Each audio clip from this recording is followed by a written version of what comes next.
Hello everyone. Welcome to my channel. Please subscribe and keep watching more details. Emmerdale spoilers tease Graham Foster attack as Corriedale crossover plot revisited. Emmerdale's Graham Foster is set to be attacked as his connection to Weatherfield's Jodie Ramsay is revisited. Emmerdale is poised to delve into Graham Foster's link to Coronation Street's Jodie Ramsay, as the secrets surrounding their shared history continue to unfold. ITV soap devotees have been kept guessing about the background to how Graham, Andrew Scarborough, came to have Jodie, Olivia Francis Brown, held captive in the back of his van during the Corriedale episode, which was broadcast in January.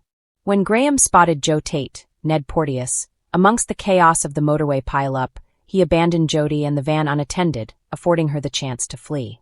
Upon discovering Jodie had disappeared, Graham made an enigmatic phone call, informing whoever was on the other end that she had escaped. He also confirmed that he was terminating their contract. Meanwhile, Jodie was discovered by DC Kit Green Jacob Roberts, who ensured she received hospital treatment, where she encountered her half-sister, Shona Platt, Julia Golding, before subsequently relocating to Weatherfield, reports the Daily Star. Emmerdale spoilers now reveal that Graham will endure a shocking assault as former Flame Rona Goskirk, Zoe Henry, rushes to his aid. The tension escalates next week when a suspicious Marlin Dingle, Mark Charnock, tails his wife, Rona, to home farm after catching her in a lie about a house visit. She swiftly comes to Graham's assistance, following an attack by a gang connected to the termination of a contract. Could these thugs be linked to Jodie's getaway? The unexpected intimacy between Graham and Rona brings them perilously close to kissing, with a devastated Marlin watching the encounter from the shadows. Unable to hold back any longer, Marlin confronts Rona over whether she still has feelings for Graham. The vet attempts to explain her emotions to her husband, but will she end up breaking his heart? The fact that Jodie got away means that Graham failed in his mission, Zoe Henry, who plays Rona, told Digital Spy. He's been lying low since, but when Rona asked him to help find Dylan recently, Graham ended up exposing where he was. So the people that he'd been working for came to find him to teach him a lesson. Graham's ordeal may shed light on some of his enigmatic ties to Jodie, yet the complete picture remains elusive following Graham's return from the dead after a 6-year absence. The village of Emmerdale had seen its fair share of secrets, betrayals, and unexpected twists, but nothing could have prepared its residents for the storm that was about to descend. As whispers spread through the woolpack and across the rolling fields, one name was on everyone's lips: Graham Foster. Graham had always been an enigmatic figure. Calm, controlled, and often unreadable, he carried the kind of quiet authority that made people uneasy. But lately something had shifted. There was tension in his step, a flicker of something darker behind his eyes. And then, just as suddenly as the unease began, everything erupted. It started with a scream. Late one evening, as the village settled into its usual rhythm, a chilling cry pierced the air near home farm. Within minutes, chaos unfolded. Villagers rushed toward the scene, only to find Graham lying motionless, blood staining the gravel beneath him. Panic spread like wildfire. Who would do this? Whispered one shaken onlooker. But that was the question no one could answer. At least, not yet. As the investigation began, suspicion turned in every direction.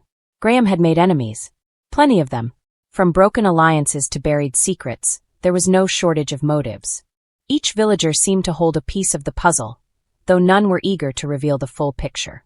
Meanwhile, a deeper mystery simmered beneath the surface, one that longtime viewers might recognize. The attack on Graham didn't just feel like another dramatic twist. It felt familiar. Too familiar. Because this wasn't the first time Emmerdale had brushed against something bigger. Years ago, a controversial storyline had teased a crossover between Emmerdale and its distant soap cousin, sparking speculation and intrigue. Dubbed by fans as the Corriedale Connection, the plot hinted at shadowy links between the two worlds, shared histories, hidden relationships, and consequences that stretched beyond village borders. At the time, the idea was left unresolved, a loose thread in an already tangled web. Until now. As detectives dug deeper into Graham's attack, strange details began to emerge. A cryptic message found near the scene, a phone call traced to an unfamiliar number, and most intriguingly, a name that didn't belong to anyone in the village. It was a name tied to another place, another street. Suddenly, the possibility of a crossover no longer seemed like fan speculation. It felt like reality closing in. Back in Emmerdale, tensions reached a boiling point. Accusations flew. Old wounds reopened. Friendships began to fracture under the weight of suspicion. Everyone had something to hide, and no one could be trusted. One villager, however, seemed particularly shaken. They had seen something that night, a shadow moving quickly through the darkness. A figure that didn't belong. But fear kept them silent. Speaking up could change everything, and not just for them. Meanwhile, Graham's condition remained critical. As he hovered between life and death, the truth remained just out of reach. Doctors worked tirelessly, but the uncertainty only added to the growing sense of dread. What if he never woke up? What if the answers died with him? But then, just when hope seemed lost, there was movement. A flicker of consciousness. A whisper of breath. Graham was waking up. News spread quickly, sending shockwaves through the village. If Graham could speak, he might finally reveal who attacked him. But as people gathered, waiting anxiously for answers, it became clear that things were far from simple. Because when Graham finally opened his eyes, there was something unsettling about his expression. Fear. Not anger. Not confusion. Fear. And when he tried to speak, the words that emerged only deepened the mystery. "It's not over," he murmured. The room fell silent. What did he mean? Was the attack part of something bigger? And more importantly, was someone else still in danger? As the days passed, the sense of unease only grew. Strange occurrences began to plague the village. Unexplained messages, mysterious visitors, and always that lingering feeling that something or someone was watching. The idea of a crossover was no longer just a theory. It was unfolding in real time. And with it came the realization that Emmerdale was no longer isolated.